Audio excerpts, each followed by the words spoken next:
Alors, dernière étape de la création de notre fichier comptable, la sauvegarde, l'enregistrement du fichier.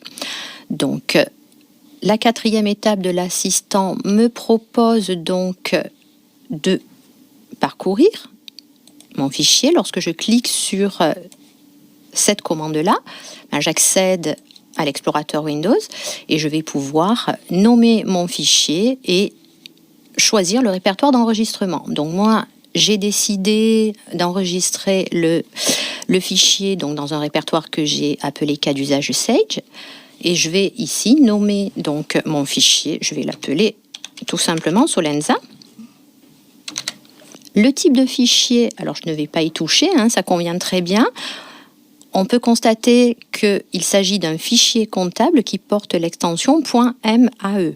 Donc, MAE étant l'extension des fichiers comptables Sage. Enfin, la capacité en kilooctets, 1000.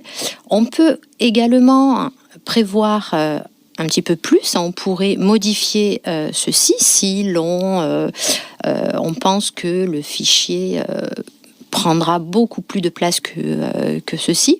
Mais cette capacité-là est variable. Donc, pour la taille du fichier que l'on va créer, je vais laisser la valeur par défaut, ça conviendra très bien. Et j'enregistre.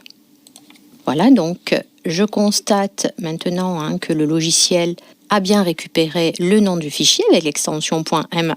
Il ne me reste plus qu'à aller sur Fin pour pouvoir lancer le traitement, donc l'ouverture de la base de données. Voilà, c'est fait.